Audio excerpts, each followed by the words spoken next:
Messi যখন কথা বলেন তখন সবাই চুপ হয়ে যায়, হোক সে আর্জেন্টিনার প্রেসিডেন্ট কিংবা কোচ স্কালোনি। আপনাকে যদি জিজ্ঞেস করা হয় বিশ্বের সবথেকে অরা সম্পূর্ণ প্লেয়ার কে, তাহলে আপনি অনেকেরই নাম বলতে পারেন। আপনার তালিকায় রোনালদো, জালাতান সহ আরো অনেক প্লেয়ার থাকতে পারে, তবে বর্তমানে সবথেকে অরা সম্পূর্ণ প্লেয়ার লিওনেল আন্দ্রে মেসি। আপনি কি কখনো খেয়াল করেছেন ফুটবল মাঠে এমন কিছু খেলোয়াড় আসে যাদের উপস্থিতি পুরো স্টেডিয়ামের পরিবেশ বদলে দেয়? কেউ চিৎকার করে, কেউ ভয় পায়, কেউ আবার অনুপ্রাণিতও হয়, কিন্তু একজন আছেন যিনি কথা বললেই পুরো ড্রেসিং রুম নীরব হয়ে যায়। তিনি লিওনেল মেসি। মার্টিনেজ এক সাক্ষাৎকারে বলেছিলেন, মেসি যখন কথা বলে সবাই চুপ হয়ে যায়, সে আর্জেন্টিনার প্রেসিডেন্ট হোক কিংবা কোচ স্কালোনি। ভাবতে পারেন, একজন প্লেয়ার যার সামনে কোচ পর্যন্ত কথা থামিয়ে দেন। কিন্তু প্রশ্ন হলো কেন?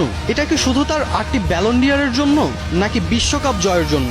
না, মেসির অরা তৈরি হয়েছে অন্যভাবে। 2022 বিশ্বকাপের সেই রাত মনে আছে?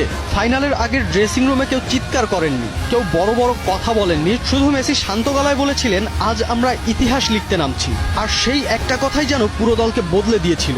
আর তারপর যা হয়েছিল তার সবারই জানা আছে। ডিপল, ডিমারিয়া, এমিলিয়ানো মার্টিনেজ সহ সব সতীর্থদের চোখে মেসি শুধু অধিনায়ক না, তিনি একটা অনুভূতি। ওতামেন্ডির শরীরে মেসির ট্যাটু। ডিপলকে আবার অনেকে মজা করে বলে মেসির বডিগার্ড, কারণ মাঠে কেউ মেসিকে ট্যাকেল করলেই সবার আগে ছুটে যান তিনি। এইসব বিষয়ই মেসিকে নিয়ে যায় অনন্য উচ্চতায়। আরেকটা ঘটনা জানেন? কোপা আমেরিকার এক ম্যাচে পুরো স্টেডিয়াম উত্তেজিত, রেফারির সিদ্ধান্তে ক্ষুব্ধ আর্জেন্টিনা। সেই সময় মেসি শুধু হাত তুলে সবাইকে শান্ত হতে বলেন, আর কয়েক সেকেন্ডের মধ্যেই পুরো দল শান্ত হয়ে যায়। এই ক্ষমতা সবাই পায় না। রোনালদো আপনাকে অনুপ্রাণিত করবে, জালাতান আপনাকে অবাক করবে, কিন্তু মেসি আপনাকে বিশ্বাস করাবে যে অসম্ভবও সম্ভব। হয়তো এজন্যই বিশ্বে একটা কথা ধীরে ধীরে সত্যি হয়ে যাচ্ছে, মেসি শুধু একজন খেলোয়াড় না, তিনি ফুটবলের নীরব রাজা।